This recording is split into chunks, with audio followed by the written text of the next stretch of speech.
Здравствуйте. Неожиданно для самого себя сегодня вновь вынужден обратиться к теме паводка. Лето прошла, а вот вода в горах, как оказалось, все еще осталась. Она и принесла новую волну подтопления в районе Кирзавода. Но вначале несколько сообщений о других значимых событиях дня. Здравствуйте. Итак, к обеду в Туймаду спустилось 2 миллиона тонн воды. Ночью прорвало так называемую японскую дамбу, которая расположена за Маганом. И это вызвало своеобразную такую цепную реакцию на других озерах и дамбах. И в частности вызвало разрушение на 7-м километре. Там достаточно серьезный промыв 4 метра шириной получается. Обезумевшая вода сносит все. А бригады, которые занимались восстановлением накануне, сидят и ждут ослабления натиска стихии. Да, в общем-то специалисты как раз отмечают, что в этот раз вода идет с большим напором, заметно большим напором, чем вот неделю назад. О других событиях. Сотрудники транспортной милиции, как сообщает пресс-служба ведомства, сегодня изъяли с борта Ан-24, принадлежащего компании «Полярной авиалинии», своеобразную контрабанду. В салоне самолета было обнаружено большое количество коробок с фруктами без сопроводительных документов.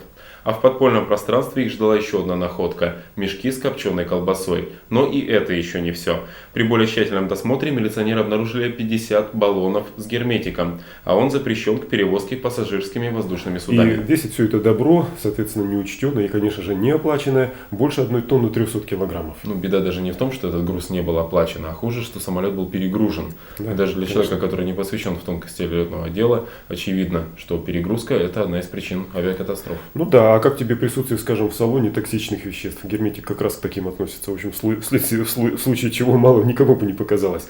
Но одним словом, следствию предстоит ответить на очень многие вопросы, в том числе, кстати сказать, и на тот, каким образом на части этого груза появились стикеры «Досмотрено». И как сообщает пресс-служба, неоплаченный груз сотрудниками транспортной милиции в Якутии изымается регулярно. И в прошлом году авиакомпаниям вследствие таких фактов был причинен ущерб в 250 000 000. Да, и к уголовной ответственности было привлечено 24 человека. Итак, сегодня утром вода из района Магана, прорвав дамбу, которая почему-то именуется японской, ринулась в сторону Туймады.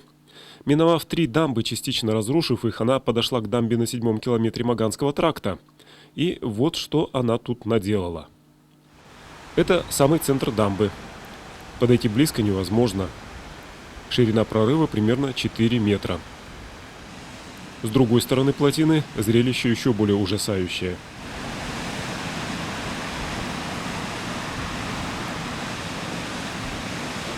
Вот из этой трещины, съемка была сделана накануне, вода и устроила настоящий потоп.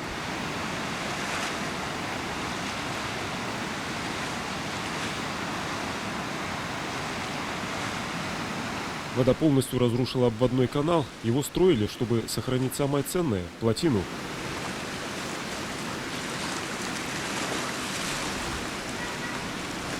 Накануне обводного канала был вот такой ручеек. С верхних озер пошла резко вода. Держали, сколько могли. Верхние озера плотины порвало, и, соответственно, пошло все по кругу. Хотя здесь сделали 2 обводных канала, да. Все равно 2 обводных канала это не спасли. Ночью работали все в круглосуточном аварийном режиме. Вся техника работала круглые сутки. На сегодняшний момент мы даже видим шофера, которые работают с другой стороны озера, они еще не менялись. Сейчас вызвали МЧС, сейчас их оттуда лодкой перевезут, здесь смена поменяется и поедут обратно работать. Вот то, что касается верхних озер, есть какая-то версия, почему там вдруг столько воды, почему она пошла так резко? Пока версии нет, но единственная версия, что это верховье гор тает. Снег? Конечно, это снег. Это теплая погода, снега тают, соответственно, все сходит. Снега где-то накапливается, у нас же есть низкие места, есть такие же природные дамбы. Где-то накапливается, соответственно, потом лавина идет сюда, на город, и все. Вот так вот, на взгляд любителя, при таком напоре воды, наверное, сейчас засыпать его все равно не удастся. Да, конечно, не удастся. Мы будем ждать, пока напор воды спадет, потом, скорее всего, что старыми плитами железобетонными, старыми изделиями будем засыпать район, попробуем заблокировать, а потом уже дальше пойдет. Укрепляют дамбу, чтобы можно было по той стороне до центра добраться. И чтобы резко закрыть проем, надо с одной и с другой стороны сделать 2 таких франкосклада, грубо говоря, песка, чтобы мощно потом резко одним моментом закрыть проем. А вот такой бушующий поток на месте скромного ручейка понесся этой ночью в сторону долины.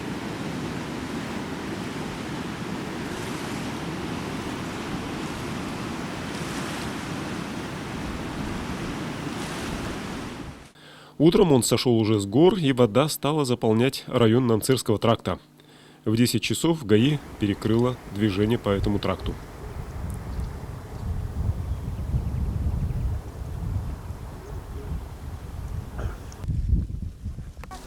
Ты сейчас домой идешь или куда? Да.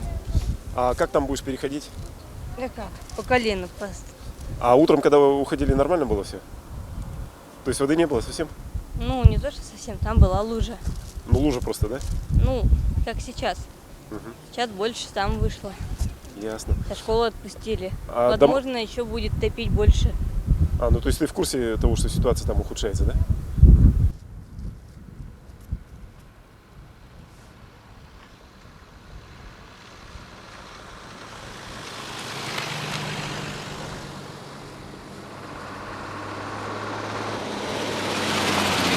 Новый виток напряженности оказался полной неожиданностью не только для жителей, но и для членов республиканского штаба.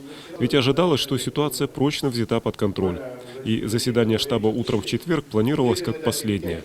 Пришлось сегодня утром, в частности, эвакуировать из Мархи на всякий случай больницу. На штабе, который прошел также в Мархе, среди прочего вскрылась неприглядная история с тем, как поработали, в кавычках, конечно, на одном из объектов студенты.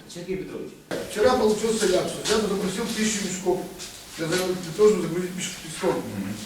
Приехали студенты, отправил их, я не помню кто, человек 20.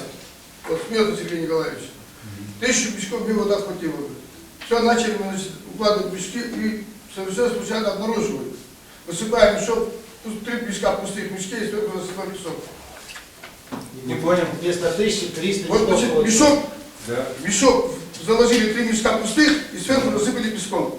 Для того, чтобы ускорить процесс. И вот пришлось нам это все вытаскивать и все это перелопачивать. Зачем такие работы не нужны? Непонятно. Старшему, обратился к старшему, говорю, вернитесь, сделайте эту работу. Сели в автобусе, на Средину уехали. Ты езжай, Значит, чья это бригада была? и до Магана идет, да? Люди чьи были? 4. Были студенты. Студенты? На эмблемах было написано «Единая Россия». Ну вот, тут надо в газету дать, как Единая Россия работает. Наша работа добросовестная. Значит, в данном случае поручение Корниенко, она ведет записи, кто, чья бригада работала, значит, в течение дня разобраться, принять меры к тем людям, кто так плохо работает. По питанию. Мы по гепатиту А очень сильно наехали на ВСТО, понимаете, это сильные люди мира сего, поэтому самим ни в коем случае нельзя допускать чего-то подобного, или даже близко к этому. Контроль надо жесткий. Так, еще вопрос. Хотел бы вернуться к вчерашнему вопросу по энергоснабжению села нашей пригородной, да? Получается, 5-е сутки мы никак не можем заставить энергетиков, чтобы они включили нам селение. Я сейчас перед комиссией проехал все подстанции, еще раз просмотрел, все сухие. Все опоры уже как бы освобождены там от воды, все стоят на сухом, и никак мы не можем включить энергоснабжение поселка. Центральные улицы включили, конечно, да, за что спасибо. Те подтапливаемые территории, те территории, которые у нас близко к этому отношению, тоже отключены от света. Никак мы не можем с ними договориться. Максим Макарович, вы разберитесь с энергетиками. Может быть, есть на то серьезные причины не включать. Обследовали все? Просьба выяснить, все это разобраться. Вы знаете, вот мы когда со стороны смотрим, все кажется вот очень хорошо. Иногда вещи эти не делаются именно по той простой причине, что нельзя это делать. Мы можем и не знать, почему нельзя. На штабе были приняты решения о дальнейших действиях. В частности, предполагалось, что положение жителей Кирзавода может усугубиться, что приведет к большому наплыву людей в эвакопункты. С первым разом подъем идет очень, как бы, грубо говоря, первая волна поднялась еще больше. Отметка поднялась на 80 сантиметров выше. То есть на 10 утра у нас как бы поднялась с первой волны на 10 сантиметров. На 11 часов уже поднялось еще выше, еще на 60 сантиметров. То есть превышает первую. Да, сейчас на 12 часов, да, на 12 часов превышает 80 сантиметров.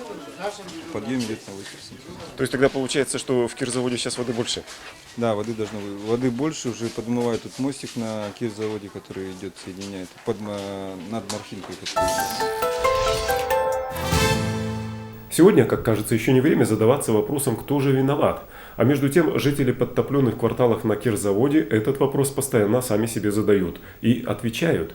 Они видят всех виновных в сельхозниках. Они вот так вот обобщенно называют людей, которые ответственны за состояние озер и гидротехнических сооружений на горе. Дело в том, что все эти озера и дамбы создавались в советские еще времена для полива полей совхоза Маганский. С тех пор потребности в воды в такой вот больших объемах нет, однако вся эта система продолжает оставаться, но без присмотра.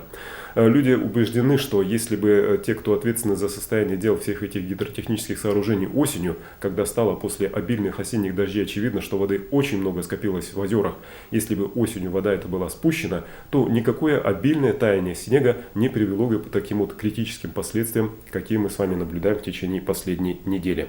Насколько вот это мнение, суждение близко к истине, покажет расследование, а оно, извините за тавтологию, не за горами.